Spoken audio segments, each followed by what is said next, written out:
El tema de hoy es biotransformación. Es uno de los temas más importantes en la toxicología. Se refiere a un proceso mediante el cual las sustancias químicas en el organismo se convierten en otras que se denominan metabolito o producto de biotransformación. Podemos pensar qué proceso hace el organismo a la sustancia tóxica. Normalmente la biotransformación se consideraba como un mecanismo de defensa. ¿Por qué? Porque se utilizan los mismos procesos metabólicos y vías metabólicas utilizadas que utiliza el organismo para la eliminación de tóxicos. Seguimos. ¿En qué principio se basa? Se basa en que las sustancias que se biotransforman deben ser lipofílicas y estas se transforman en metabolitos hidrofílicos y de esta manera son fácilmente eliminados. Es decir, se convierten en productos de características más polares, a excepción de algunas reacciones químicas, bioquímicas, como es la acetilación y la metilación. Nos basamos en este esquema de Williams de 1959. Recordando, los xenobióticos se absorben por distintas vías: vía tracto gastrointestinal, vía dérmica, vía inhalatoria. Una vez que se absorben, viajan, se distribuyen y llegan a distintos órganos. En los órganos más importantes vamos a ver que es el hígado. Allí empieza la reacción de biotransformación. Reacciones de fase 1, que son reacciones de oxidación, reducción e hidrólisis, en donde se exponen o se adicionan los grupos funcionales. Esto da por resultado un producto primario, biotransformado. Este puede continuar con un proceso de fase 2. Los procesos de fase 2 son procesos de conjugación o de biosíntesis, en el cual se adicionan grupos endógenos, que ya lo vamos a describir. Esta es fase 2, dando un producto secundario. Ahora, este producto primario por sí mismo puede ser excretado o el producto secundario puede ser excretado. Conclusión: una sustancia xenobiótica de carácter lipofílico y no polar, por el proceso de biotransformación, se convierte en otra de carácter hidrofílico polar y fácilmente eliminado por orina o bilis. La biotransformación, entonces, dijimos que cursa con reacciones de fase 1, son todas reacciones enzimáticas. ¿Qué reacciones son las de fase 1? Oxidación, reducción e hidrólisis. Y luego la de fase 2, ¿qué reacciones son? Conjugaciones con ácido glucurónido, con sulfato, conjugación con glutatión, conjugación con aminoácido, acetilaciones y metilaciones. Una sustancia, entonces, llamada xenobiótico X, cursa por una fase 1, dando el metabolito X1, que puede tener ciertas características, polar y reactivo. Si es polar, puede eliminarse y allí termina el proceso. No hubo proceso tóxico, pero si es reactivo, puede interactuar con macromoléculas, claves de la vida celular, y ahí ejercer su toxicidad. El metabolito X1 puede cursar entonces por la fase 2 y esta fase 2 forma un metabolito X2, que lo mismo puede ser de características polares y por lo tanto eliminarse fácilmente por orina o bilis, o reactivo e interactuar con macromoléculas. El xenobiótico entonces sufre un proceso de biotransformación, que son estas reacciones enzimáticas que estamos describiendo. Dando un metabolito inactivo, entonces no hay toxicidad, o un metabolito activo, reactivo. Esto es que esta sustancia química adquiere características de electrofilia. ¿Qué quiere decir esto? Que es afín por electrones. ¿Dónde están estos electrones? En zonas nucleofílicas. ¿Cuáles son? Las zonas nucleofílicas son lípidos insaturados, el ácido ADN, el ARN, las proteínas, son todas macromoléculas y en el oxígeno, en el nitrógeno, en el azufre, hay oxígeno, hay electrones desapareados. Entonces, este metabolito reactivo va a tener, con su electrofilia, unirse a las zonas nucleofílicas mediante uniones covalentes. Entonces, las sustancias endógenas o exógenas, porque normalmente hablamos de sustancias exógenas, como xenobióticos, fármacos, conservantes, aditivos, etc. Pero este sistema de biotransformación, el organismo lo tiene porque metaboliza sustancias endógenas, por ejemplo, hormonas, segundos mensajeros, aminoácidos, etc. Entonces, frente a cualquiera de ellos, este sistema funciona con las reacciones de fase 1 o tipo 1, como está acá. Un sistema enzimático muy importante que vamos a describir es el citocromo P450, que realiza reacciones de oxidación, formación de epóxidos, de alquilación, desaminación, todas oxidativas. Además del citocromo P450 como sistema enzimático correspondiente a fase 1, tenemos otros sistemas que hacen reacciones de reducción, otros que hacen reacciones de metilación y otros de desulfuración. Entonces, la sustancia esta, por reacciones de fase 1, tipo 1, da la sustancia transformada.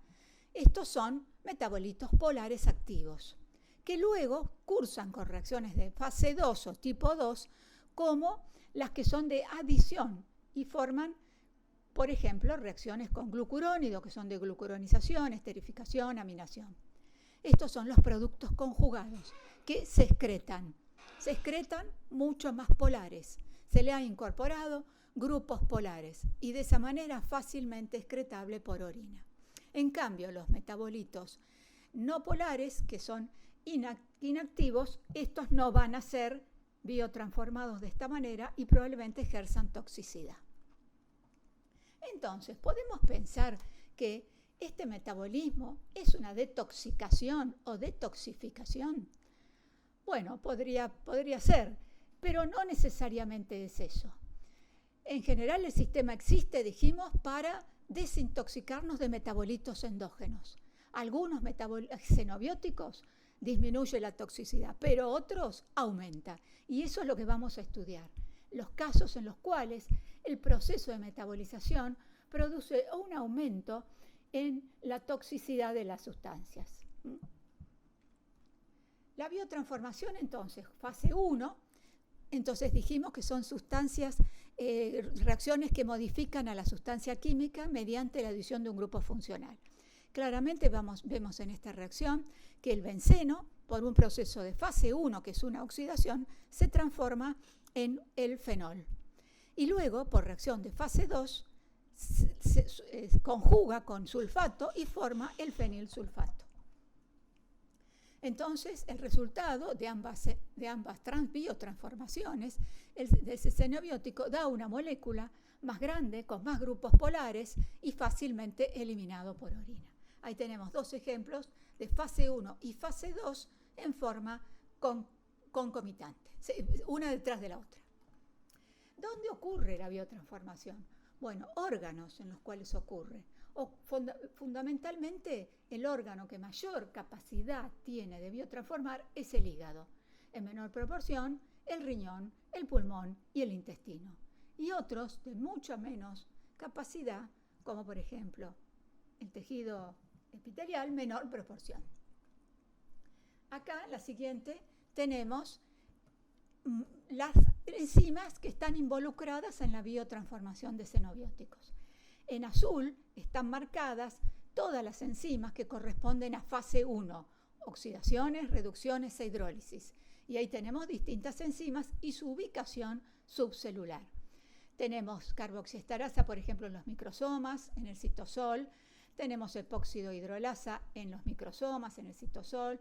Azorreducciones, azonitroreducciones en la microflora intestinal, en la microbiota, etcétera, etcétera.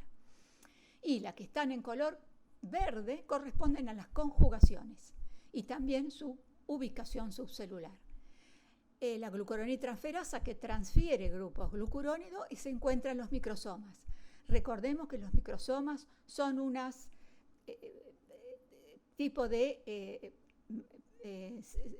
no es una organela, es una especie de pared celular que se encuentra allí en los microsomas, que vamos a hablar después, una serie de enzimas muy importantes, por ejemplo esta, la glucuronitransferasa, el citosol o la acetiltransferasa, que transfiere grupos acetilo en la mitocondria y en el citosol. Podemos ver acá, este es un ejemplo de biotransformación del benzopireno, donde podemos ver el rol de determinadas enzimas, por ejemplo la epóxido hidrolasa. El benzopireno es ese compuesto, son anillos condensados aromáticos, policíclicos, que se produce en la industria química, por ejemplo, por calor, piros es calor. Se generan este compuesto. Fíjese que tiene marcado una región ahí en azul que se llama bahía. Desde el punto de vista estructural de la molécula, resulta interesante para la biotransformación que enseguida describiré. Fíjense que si el benzopireno por el citocromo P450 que está ahí, da origen a un producto que es el benzo 4,5-oxipireno. Fíjense, en la posición 4,5 está el epóxido que se formó. Pero puede continuar con una enzima que es la epóxido hidrolasa y dar el diol correspondiente, que es el 4,5-dihidroxibenzopireno, como está en el esquema. Esto puede ser eliminado por orina. Esta no es el camino de toxicidad. Pero veamos otro camino. Por ejemplo, el citocromo P450 actúa en la posición 7,8.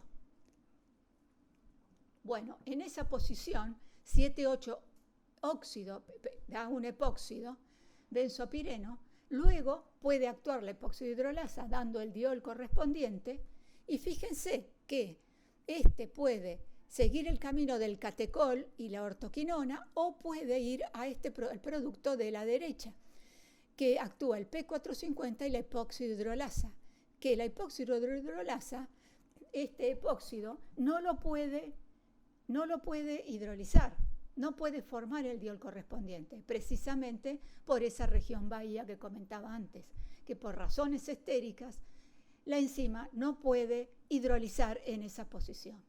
Este es el producto tóxico, el 7,8 dihidroxi 9,10 epoxibenzopireno. Ese es altamente electrofílico, es muy resistente a la epoxidación, la hidroxilación por el epóxido, precisamente por razones estéricas. Este producto, si un ecovalente al DNA, produce mutaciones importantes en oncogenes y da origen a tumores de piel o de pulmón. Entonces, vemos en esta otra las reacciones de fase 1. Hay muchas de fase 1, como dijimos. Hay oxidaciones, reducciones e hidrólisis. Y el citocromo P450. Fíjense el dominio que tiene el citocromo P450 en la actividad. Hay hidrolasas, reductasas, peroxidasas, hay otras enzimas también. Son todas de fase 1, pero el citocromo P450 es uno de los más importantes en el metabolismo de fase 1. Continuando, ¿qué hace este citocromo P450? Bueno, se llama así porque absorbe a 450 nanómetros.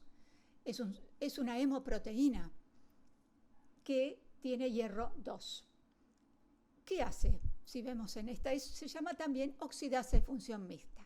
Fíjense, están en los microsomas, predominantemente en gran cantidad en microsomas. Entra la droga y sale el metabolito o la droga oxidada, como lo vemos en el esquema. Entra oxígeno, NADPH, que es un cofactor, y protones, y sale NADP y agua. Y acá está oxidación mixta. ¿Por qué? Porque a la droga o al metabolito lo oxida y al oxígeno lo reduce a agua. Entonces, oxida y reduce a la vez. Por eso se llama oxidasa de función mixta. O monoxigenasa del citocromo P450, esos nombres también recibe. Es una enzima entonces que cataliza reacción de oxidación. La fase 1, el xenobiótico, se oxida y lo vemos al xenobiótico hidroxilado. Este metabolito intermedio puede ser el tóxico, y ahí tenemos la toxicidad.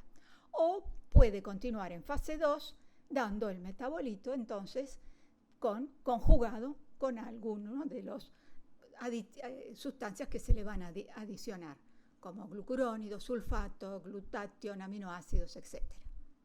Continuamos. Acá tenemos en la próxima una acción en la célula. El xenobiótico entonces, marcado como R, ingresa a la célula. Ingresa y el R puede ser eficaz, es decir, podría ser una sustancia que por sí misma es un medicamento y ejerce su acción. O puede ser que por su metabolismo forme un producto como el R que está ahí hidroxilado. Por ejemplo, podría tener acciones como estrés oxidativo. Puede también tener acciones tóxicas como perturbar la célula, la parte interna de la célula, o puede unirse covalente y cualquiera de estas tres llevan al efecto tóxico. Puede ser que siga con el proceso de la fase 2 y ahí conjugue del producto conjugado y se elimine y sea inocuo. Estas son las posibles vías metabólicas que existen. Veamos en la siguiente un ejemplo para el metabolismo del etanol, el alcohol. El etanol se metaboliza en el hepatocito, que es la célula hepática. Hay 3 compartimientos en los cuales el etanol es metabolizado. Uno son los microsomas y lo va a hacer con el citocromo P450. Otro es el citosol y lo va a hacer con una enzima que es la ADH, que se llama alcohol deshidrogenasa. O en tercer compartimiento son los peroxisomas, que lo hace mediante una enzima que es la catalasa utilizando agua oxigenada. En la de arriba, los microsomas, el etanol entonces se convierte en un producto intermedio mediante NADPH y oxígeno, dando acetaldehído. Lo mismo le pasa cuando en el citosol. En el citosol, por el alcohol deshidrogenasa con NADH ahora, se convierte en acetaldehído. Y decíamos que por la catalasa con agua oxigenada se convierte en acetaldehído y libera agua. 3 vías metabólicas para producir acetaldehído. La más importante sin duda es la del alcohol deshidrogenasa, pero existe esta vía del citocromo P450. Esto se ha visto porque si se inhibe una vía, empieza a actuar por la otra. Así se han hecho los estudios. Y el acetaldehído luego puede, el tóxico, para recordar, es el acetaldehído, o sea que el etanol no es tóxico, es tóxico el producto de biotransformación, que es el acetaldehído. Y puede quedarse tal cual o ir a la mitocondria y mediante una enzima que es la aldehído deshidrogenasa con NAD y agua, formar el ácido acético. Cualquiera de estas vías es posible. La próxima, fíjense esto, el acetaldehído, ese es el tóxico. ¿Por qué? Porque interactúa con proteínas de membranas plasmáticas, interfiere en la función tubular, intracelular, disminuye reparación de membranas celulares. Y bueno, pensar también que la ingesta crónica inhibe la aldehído deshidrogenasa, que es la que daría el ácido acético. Fíjense que acá hay un fenómeno importante que se llama polimorfismo genético. Eso ocurre en determinados grupos poblacionales. Por ejemplo, miremos este ejemplo. El etanol dijimos que con la ADH, que es la alcohol deshidrogenasa, da acetaldehído. Y el acetaldehído da ácido acético con la aldehído deshidrogenasa. Individuos como los orientales tienen una forma enzimática del aldehído deshidrogenasa que es muy baja actividad. Quiere decir que acumulan el acetaldehído. Acumulan mucho más que otra persona. Entonces tienen adversión, porque el acetaldehído da el efecto resaca en la persona. Ellos, normalmente cuando ustedes le ofrecen alcohol, lo rechazan y dicen yo soy sensible.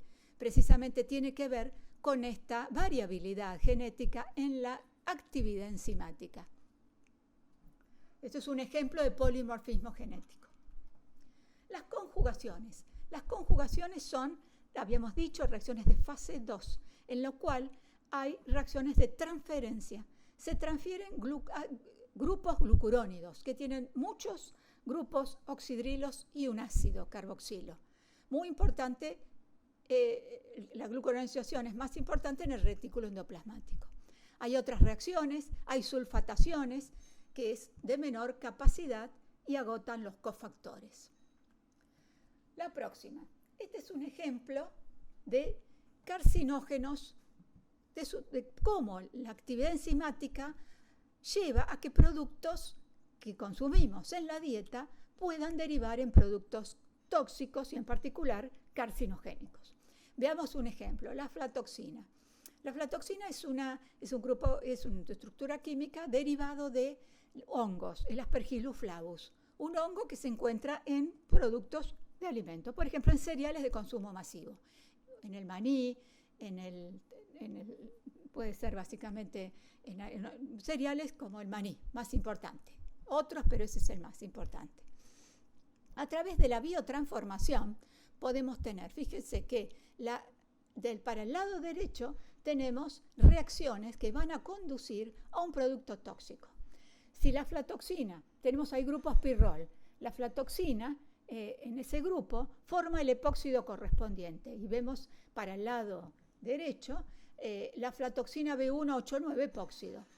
Este grupo es electrofílico, altamente electrofílico, desde el punto de vista químico, muy tenso y reactivo, que va a tratar de estabilizarse. ¿Con quién? Con la guanina del DNA. Y forma un aducto. Esa unión covalente con el DNA, en particular con la guanina del DNA, se llama aducto. Pero tenemos la otra vía, la de excreción, en el cual puede hidroxilarse en cualquier posición, como vemos ahí, poner aflatoxina P1, que es la hidroxilada, luego conjugar con glucurónido y excretarse. Las dos vías son posibles. Que haya una u otra vía depende de la actividad enzimática, depende de la biotransformación. Este producto de la aflatoxina, como se genera en el hígado, es un tremendo hepatotóxico y genera cáncer de hígado. Las nitrosaminas, como están allí, por la vía de toxicidad forman productos como iones nitronio y ion carbonio, como vemos descrito en la filmina.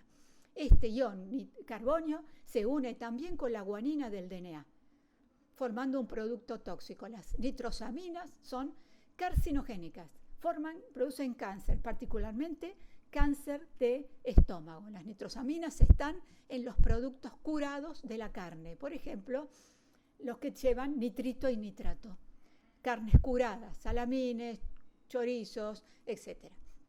Pero tenemos la otra vía, que es la de la detoxificación, formar la dimetilamina y eliminarse como dióxido de carbono.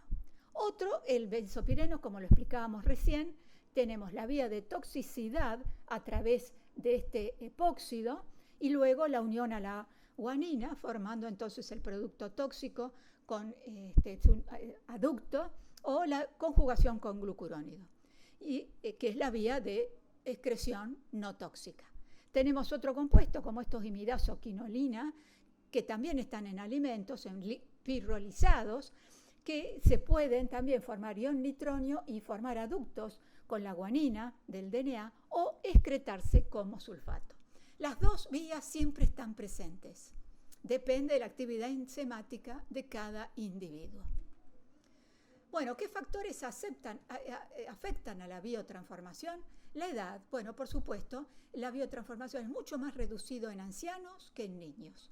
El sexo. Bueno, hay muchos factores que son hormonales, por supuesto, que influyen. Se está viendo que las mujeres suelen ser más sensibles al etanol, pero eso está en estudio. Las especies, no todas las especies metabolizan igual. Por ejemplo, este compuesto, fenilbutazona, es metabolizado en 3 horas por los conejos, 6 horas por los caballos, 8 horas por los monos y 36 horas por el hombre.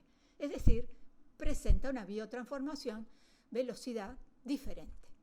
Bueno, la etnia, no todos biotransformamos igual entre los humanos. Por ejemplo, la isoniazida, encontramos individuos que son acetiladores rápidos y otros lentos. Por ejemplo, la raza de los esquimales metabolizan diferente, los finlandeses, británicos, egipcios, etc., pueden presentar diferencias. condición fisiológica y clínica. Por ejemplo, si el hígado está dañado, va a haber una biotransformación diferente. Si hay enfermedades hepáticas, si hay otro tipo, si hay algún tipo de alteración o estrés metabólico, como por ejemplo un embarazo. Además de esto, estos sistemas se inhiben. Hay conocidas sustancias que son inhibidores de estos sistemas microsomales. Por ejemplo, la cimetidina, que es una sustancia que prolonga la acción e inhibe la biotransformación. Son inhibidores. Así como hay inhibidores, hay inductores. Reconocidos los barbitúricos, carbamazepina, que es un antidepresivo. Entonces, aumenta el efecto de estas sustancias debido a que se forman productos de biotransformación activos. Y otros son bloqueadores, es decir, actúan sobre enzimas que no son microsomales. Por ejemplo, los inhibidores de la monoaminoxidasa, que son antidepresivos o anticolinesterásicos. Este es un ejemplo. Este es el malatión. Este es un pesticida, órgano fosforado, como vemos el fósforo en el centro de la molécula. Este pesticida, para que actúe, debe activarse. Es decir, el malatión debe pasar a malaoxón. Y si observan claramente la estructura química, vemos que el azufre fue cambiado por el oxígeno. Eso es una oxidación. Y es el malatión el tóxico. Es el que inhibe una enzima que se llama acetilcolinesterasa. Eso pasa en mamíferos y en insectos. Y en mamíferos también puede ocurrir. Puede haber una biotransformación hacia malaoxón, pero en menor proporción. Los mamíferos, entonces, continúan con el malatión con la parte oxigenada. Y bueno, terminando ya, la propuesta de esta clase es que ustedes, como químicos, puedan mirar esta molécula que está acá presente, que tiene un grupo nitro, un grupo de bromo, una cadena, y ver cuáles serían los puntos de ataque que puede hacer las enzimas. ¿Qué podría pasar con ese nitro? Ese nitro que está allí. Más del nitro no va a ir, probablemente se reduzca amino. El bromo probablemente sea una dehalogenación oxidativa. Esta cadena de carbonos puede hacer que elimine metilos de A1. Y además, ¿es lipofílico? Me pregunto. ¿Será lipofílico? Bueno, eso podría ser interesante para pensar una posible vía de administración. Si es por piel, debería ser lipofílico.